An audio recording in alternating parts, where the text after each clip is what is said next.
Agriculture is the backbone of Africa's economy, whether it's cocoa export in West Africa or the wonderful coffee in East Africa. Talk about the citrus in South Africa. It continues all to contribute to Africa's GDP. In fact, the latest numbers from the World Economic Forum puts it at about 35%. It also employs about 50% of our population. But are we really harnessing the potential we have? We have the fertile soils, we have the weather. You cannot find it elsewhere. Yet other people think that we're not doing enough. On the show today, I am privileged to be having someone I call a friend, Adesuwa Ifedi. Adesuwa Ifedi is the Senior Vice President of Heifer Africa. Ade, welcome to the Hard Questions. Yeah, thank you, Solomon. Happy to be here with you today. I am so honored to have you. Look, Ade, let's talk about agriculture. The backbone of Africa. Listen, we have been taught about this in school. What is the backbone of Uganda? Agriculture. What's the backbone of Africa? Agriculture. We've literally grown up with this. But is it really the backbone of Africa? Let's start there. Well, I think when you consider the fact that even during COVID, you could not fly anywhere, you could not get a lot of things done, but there's one thing you needed to do, no matter what. What was that thing? To eat. You had to eat. And that, for me, I feel, for those who didn't even think it was the backbone of the US or the backbone of, it became the backbone because you would always have to eat. Africa has the world's largest arable land, fertile for agriculture today. So Africa is not just the backbone of, agriculture is not the backbone of Africa, it's the backbone of the world. But Africa is the backbone of the world's agriculture. Because the future of how we will feed is dependent on this continent. The challenge is that, are we going to harness this potential? Today, Africa's yield per hectare is lower than everywhere else in the world. We have the lowest yield per hectare. So what explains that when we have everything? So my point is, it's okay to have the largest arable land, but if you are the most unproductive agricultural sector in the world, then it doesn't even make mathematical sense for you to be feeding everybody because your productivity, the cost of going to that scale doesn't make sense. Maybe let's talk about that. Let's start there. What is it that we are not doing right? Number one, you've seen that instrument when you go to the farm, right? The one that has the wood and the metal in front of it, right? That's the whole. That's one of the problems you have. We are labor intensive when it comes to agriculture. It is still a back-breaking occupation. It is still largely dependent on smallholder farmers, mostly women, who have to crowd in their children and youth to put food on our tables. 70% to 80% of the food we eat in this continent is still being grown by these smallholder farmers, owning small plots of land, not able to mechanize or able to maximize the productivity. That's on the one hand. On the other hand, we have some of the lowest soil quality, and our soil quality around where we are farming currently continues to degrade. The reason is because we have not been able to have the knowledge to integrate effective soil testing to support farmers that have cultivated on their land over the years. Fertilizers have been introduced to our continent, but fertilizers are being applied without even a proper knowledge, not even just about the fact that it has its challenges in terms of its impact on the environment, but even when it's now misused, the understanding of how it should be applied and the damage it causes to the soil is very limited in the continent. So you see, we have all of these very interesting dynamics working against us when it comes to improving our food yield. Listen, Adi, when you were speaking, my mind went back to my village. I mean, at a village setting, you've talked about 80% of the food that we consume is from smallholder farmers. And I'm going back to my village where my parents had like maybe half an acre, and we grew matoke year in, year out. There's no at any one point that we've tested the soils. We just keep growing. And then sometimes my grandmother would listen to the neighbor saying, oh, this particular fertilizer works very well. Let's go to the market that's and the buy test. it. The test is it works very well. Yeah, and then it's, that peer-to-peer, science, and yes. then, And somehow the soils do not produce what you expect them to produce. How important is it to understand these little things to the smallholder farmers down in the villages who produce this food that finds itself in the market in the urban places? So I will say what has kept the farmers is that we do have an age-long tradition that has helped us to a large extent to maintain some of the quality, right, in our soil, but they're not scalable. And Yeah. over the years, year in, year out, local wisdom and knowledge is what is being leaned on, and referrals in terms of how we try to even improve our soil. Soil testing has not also gotten to the point where in the continent we are really thinking about that at scale. But it is one of the biggest challenges, right, to our productivity. One is low mechanization penetration. The other is also low soil quality in the continent. Even if we can't solve all the other challenges we have, of course, there's irrigation, there's dependence on one season. Yeah. Those are things we talk about as well. But there is also these other issues that you could significantly increase productivity if you mechanize, because one, you get to plant quickly, you get to plant more of the land. You notice that not all farmers use all the land they have. Yeah. Because before the rainy season comes, you're not able to even plow Yeah. and do enough for clear and prepare Yeah. as much land. Yeah. So simple issues like that, plus the quality of the soil. And you're right, when we think about the aging smallholder farmer community that we have, and young people not wanting to be in agriculture in the continent, we have an interesting dilemma. Huge opportunity, but an interesting dilemma. Yeah, I love how you've started it. So, firstly, you talked about how do we grow our productivity, and you talk about the problem, which is, the rudimentary of doing things using the hoe, and you're calling about mechanization. You've talked about improving our soil fertility. You've talked about also the old people are dying. The young people who are supposed to take over from the farms are actually selling the land and going back to town. So let's just move step by step. Mechanization. How important is it for governments across Africa to focus on mechanization so that it's accessible? You'll find that there are villagers down the there. key word is Yeah. it's accessible. Yeah. And I think private sector have worked on the fringes of mechanization because it has not been commercially viable for a private sector tractor owner to go to your village, plow the 1 or 2 plots of land and come back, right? He needs to focus on mechanized farming. Yeah. And bigger farms. So he's focusing on the 20-30% of those planting. Yeah. And no one is serving the 70% that's feeding us.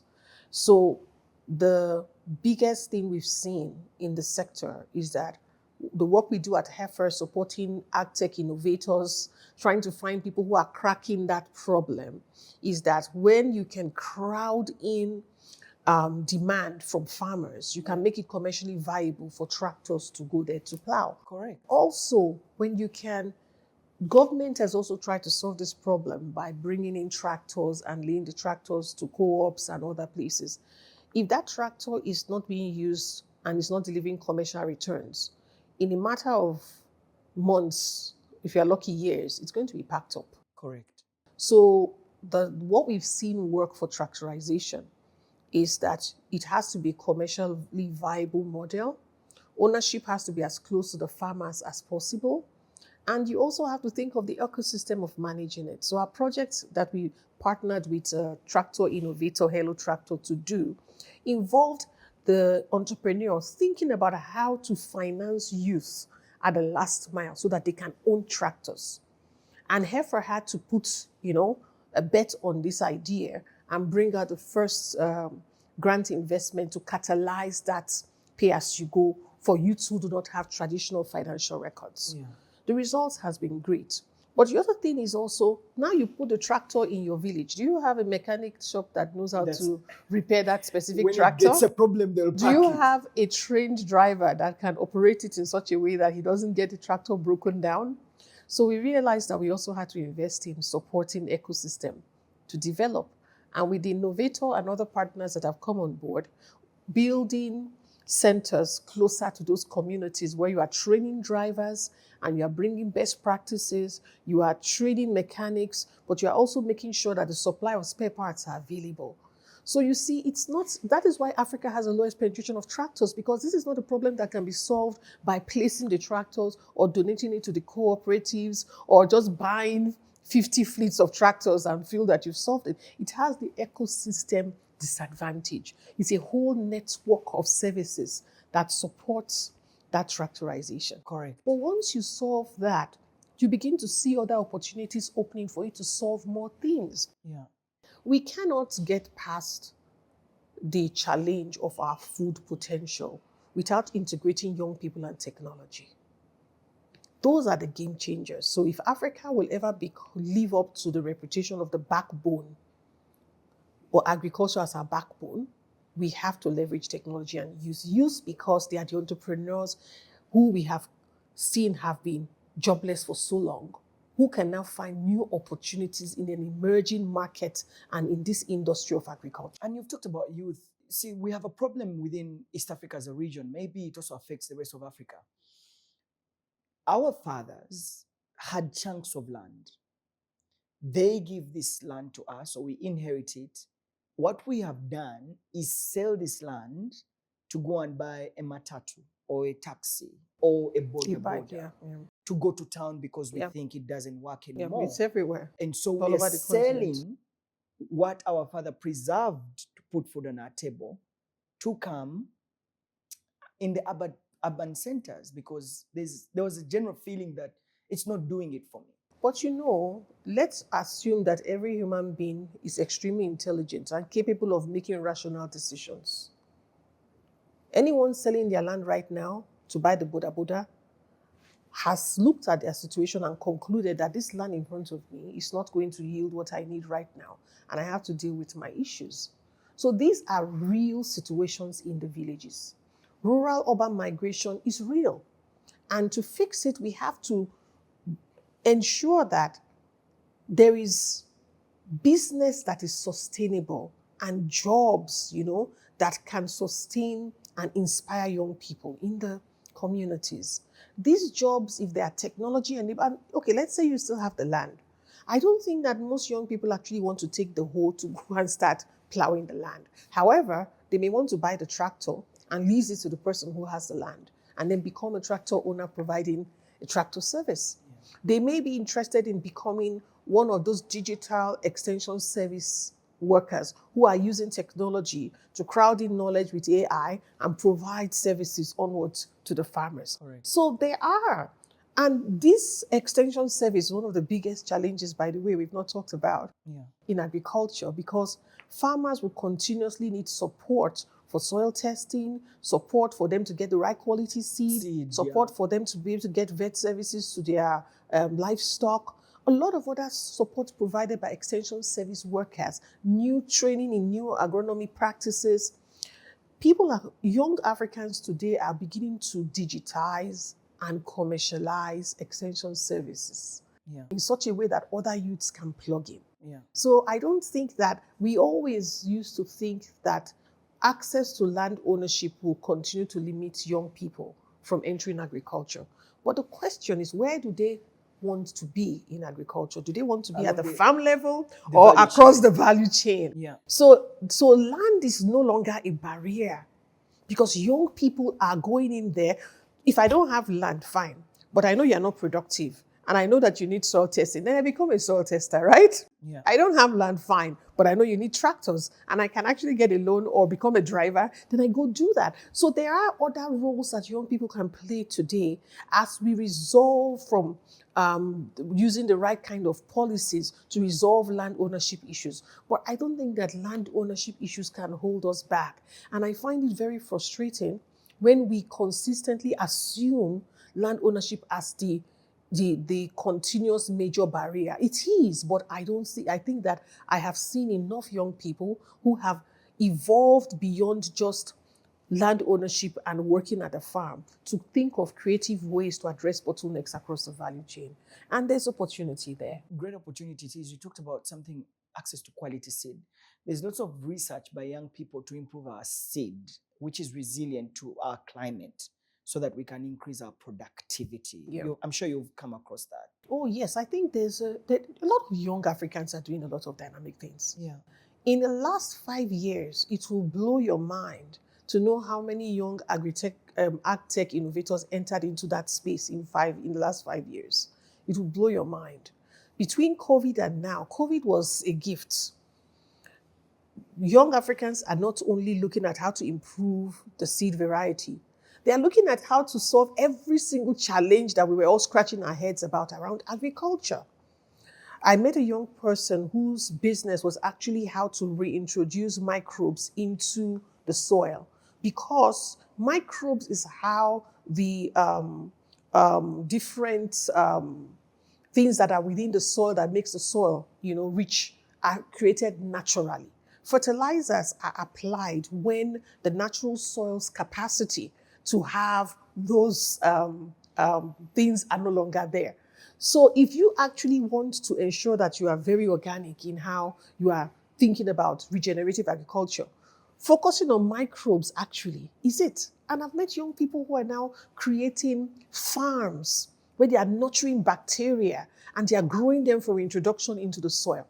You see, Wow, the that's youth nice. in Africa will blow your mind if you let them know that there's an incentive to solve the agriculture problem. Once they know there's an incentive to solve the agriculture problem, oh my God. Heifer is in Uganda because we are launching the 4th edition of our Ayute Next Gen. We're on this journey because of the kind of mind-blowing ideas we've seen.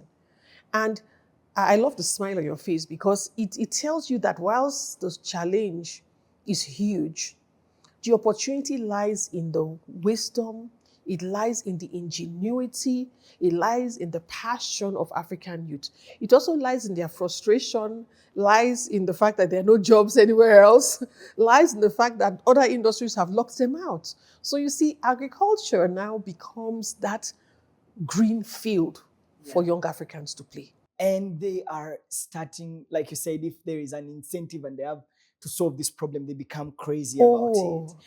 And you have seen amazing innovations. Oh You've my met God. so many of these people. Yeah. But one of Africa's biggest problem is during the harvest season, we harvest too much.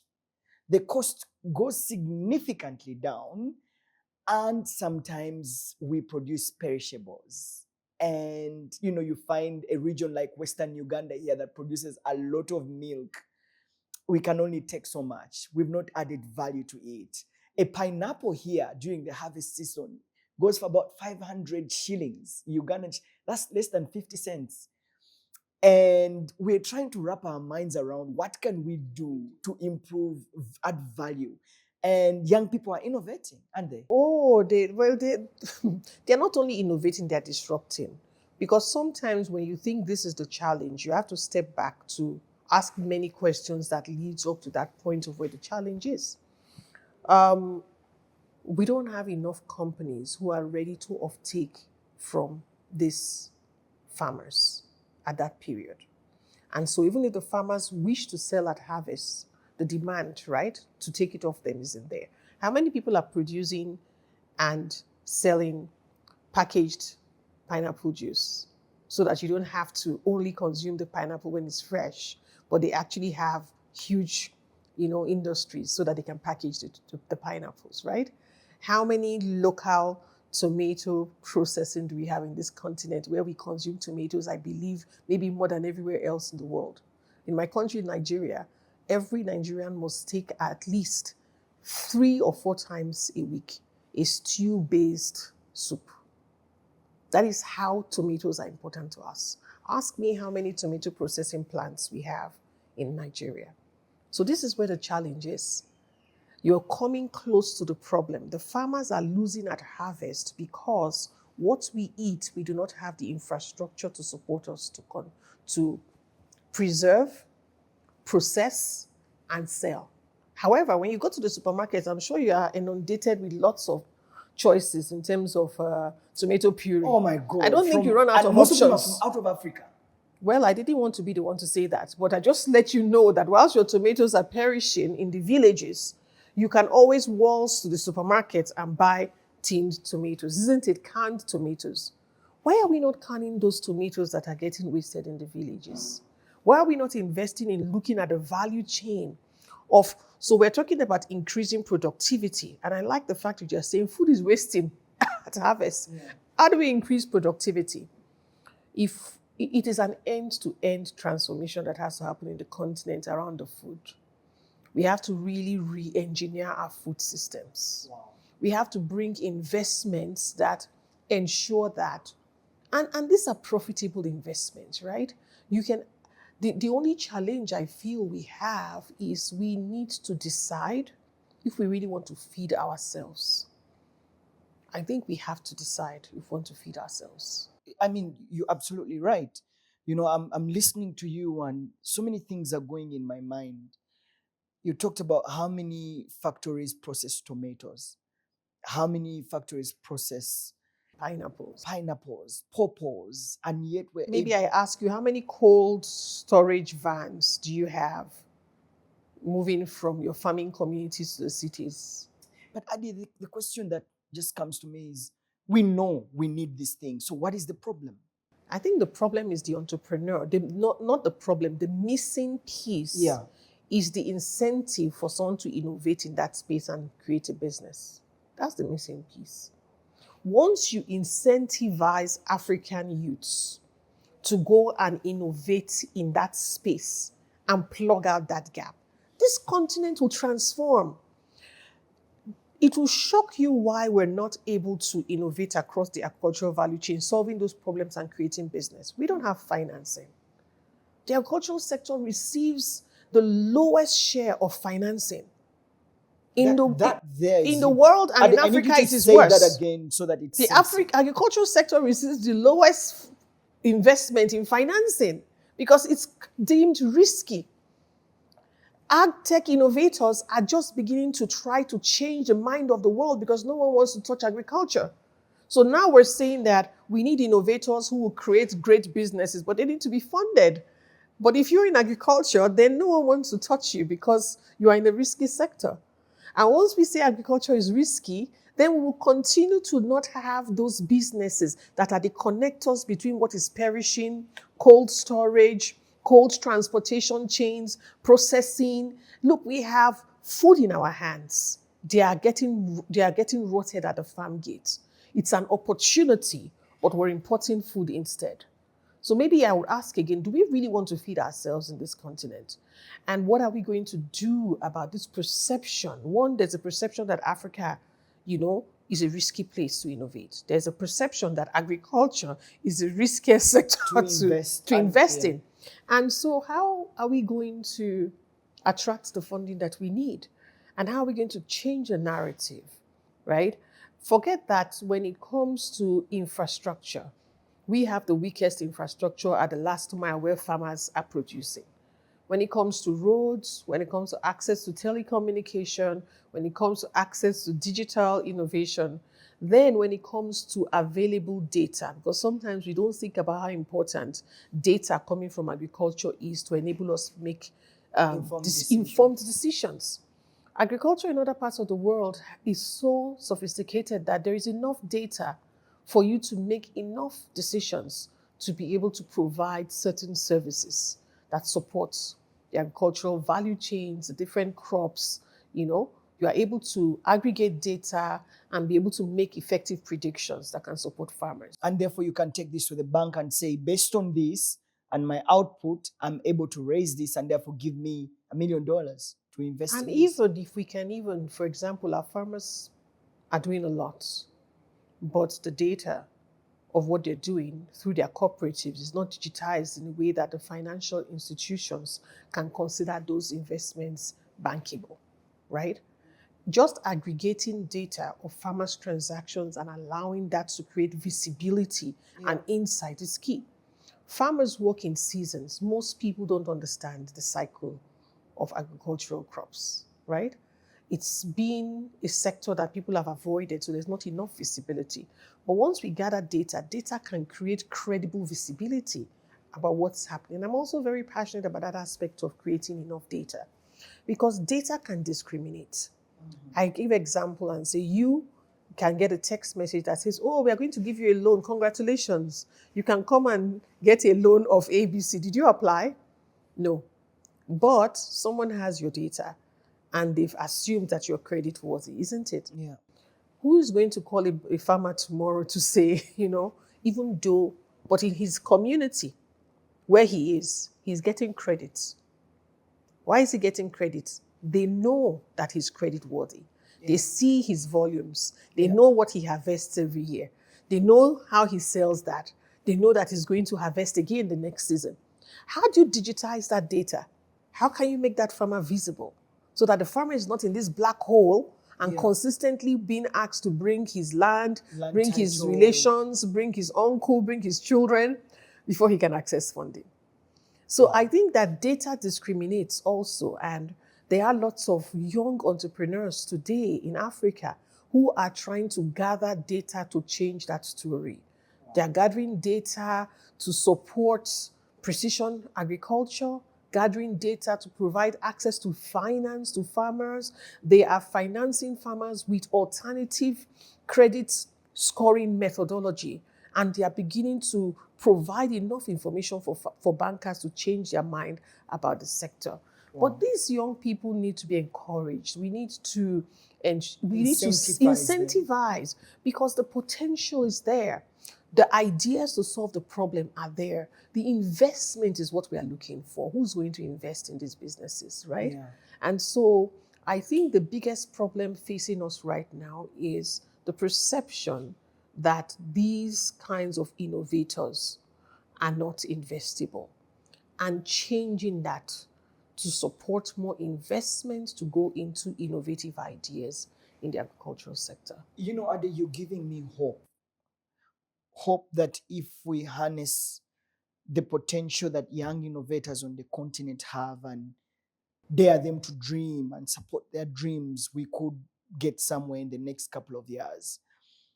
And as you're talking, my mind really went to the Africa Continental Free Trade Area.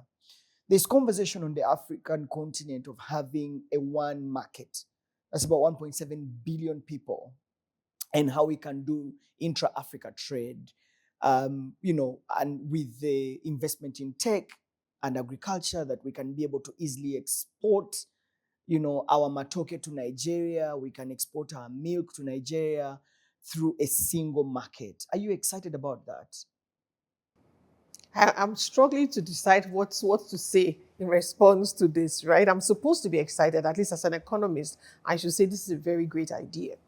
But I just reflect on my last, 20 years doing this work in development sector, and how there are consistently recurring ambition we set for ourselves.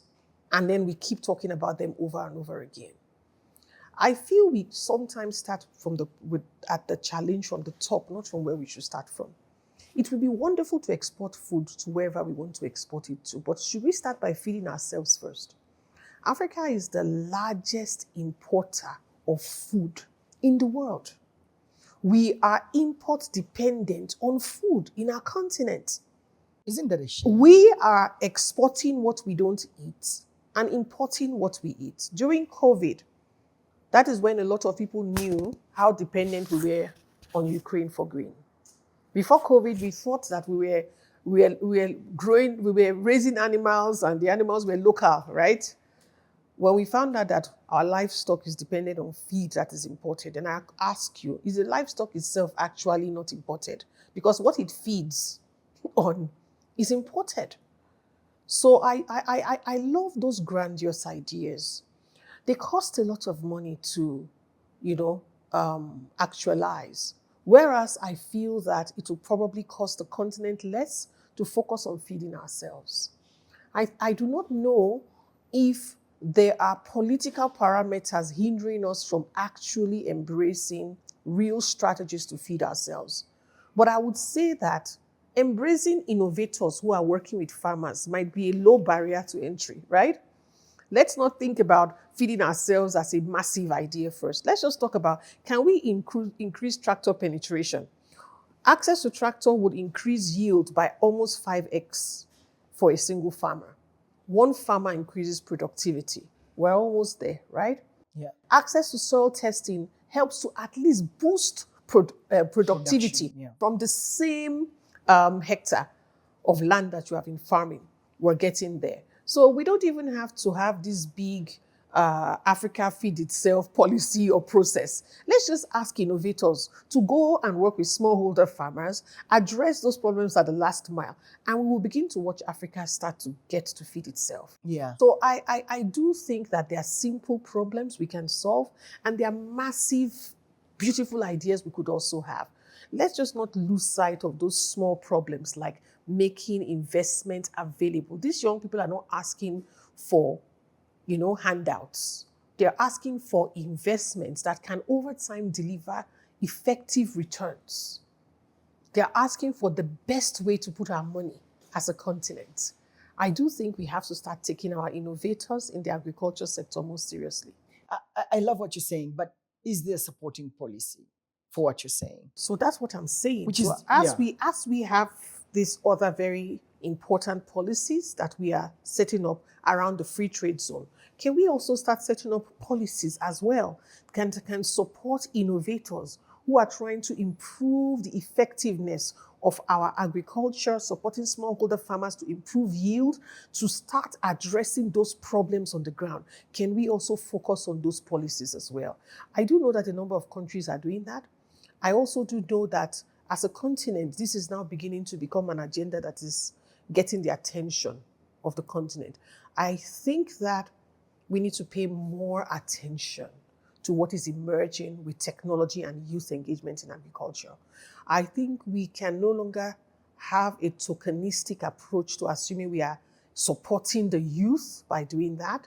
We have to understand that they are the game changers of our continent. They are the game changers with economic indicators, game changers with issues around hunger, poverty, rural development, transformation, investment, job creation.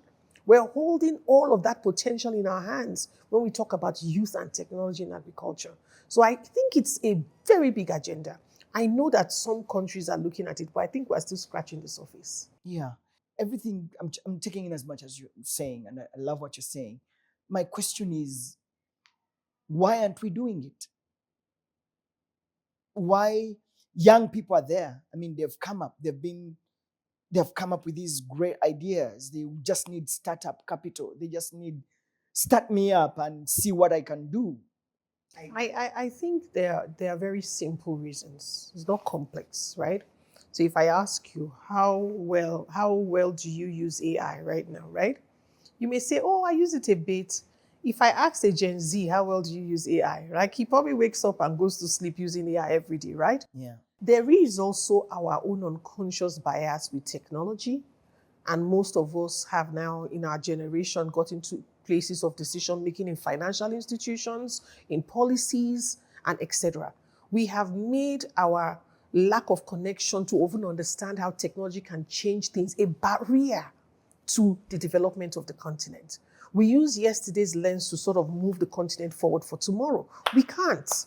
I'll clap for you. If you put a young person at a seat of a table, the way they would decipher the solution to a problem would be very different from what we did in 1970, 1980, or 2010. But we are not making room for new ideas to transform our continent in this space of, and it's not just in policy, even in financial sector. I was a former banker, so I'm happy to talk about the financial sector. The financial sector is still holding criteria they held when I worked there in 1996, 1997. The criteria for you to work with a bank has only barely changed a bit. So how are we going to be able to even embrace innovation? So I think that there's a huge mindset shift. Yeah. It's not even complex. It's actually a huge mindset shift of those in places of power who have the influence and the capacity to shift policies, make funding available, create an enabling environment to support this to grow. I hope we can finally puts to rest this mental model of a lazy African youth who we are just trying to help when we talk about youth integration into agriculture. I hope we can lay that mental picture to rest. The people who will deliver this continent into the next 30 years are our young people. They understand technology. Africans are one of the world's fastest adopters of technology. Recently, a report was released that said that 3 countries in Africa are now emerging as the countries that are the fastest growing in terms of creating unicorns in technology. 3 countries in Africa. And Uganda is one of them, Nigeria is one of them, Lagos, the city of Lagos and Kampala. So if we are already, and I'm sure it's not people like you or I that are leading that technology revolution, right? So I do think that we have to put to rest some of our bias about youth, the tokenistic approach we use to engage young people. We have to begin to understand that they hold the key to our continent's transformation. And we have to give them the table and the seat that they have deserved for a very long time. And I hear you. Like, I can't agree more with you. See, I'll tell you a very short story. So I have my lecturers. They're quite old, doing my PhD.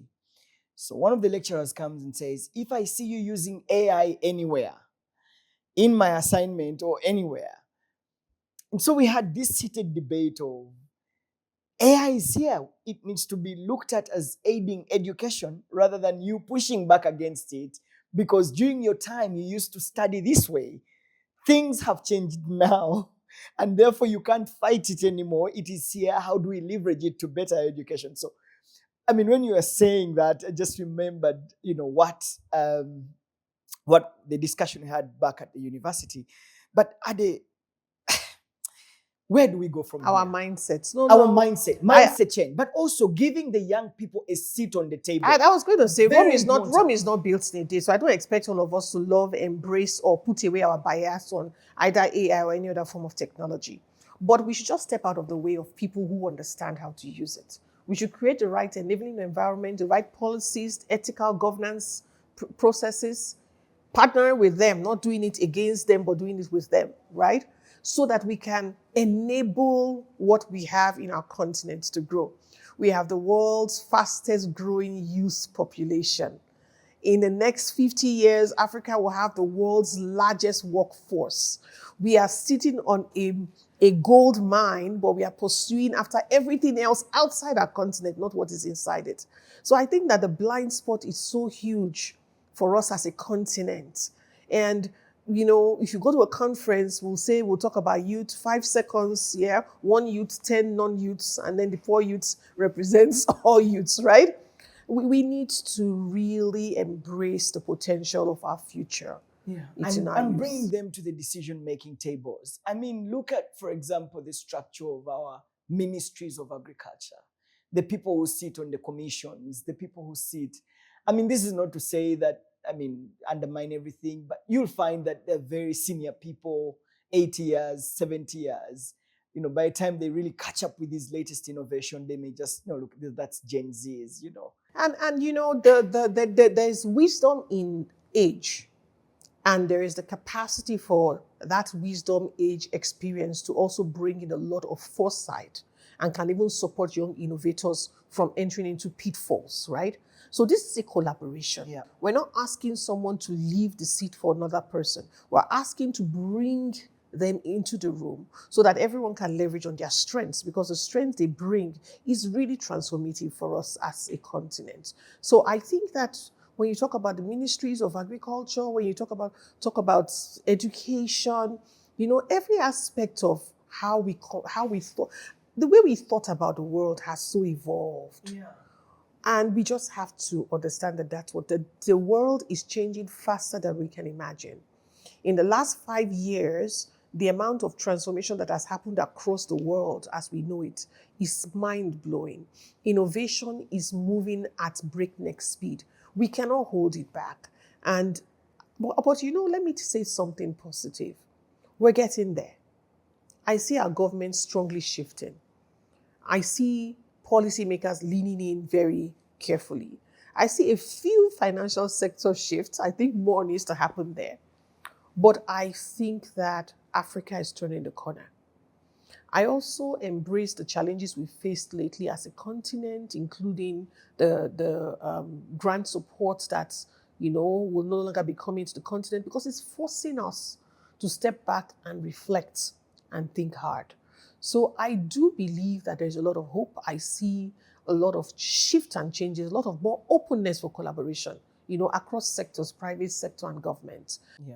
And I do believe that the time is right for better conversations in this continent. Yeah, last one from me, Ade, before we conclude this interview, is talk about the very thing you touched on last.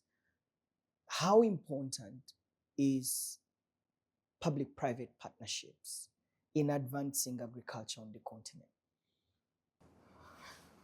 I don't know if I would. This is my feeling.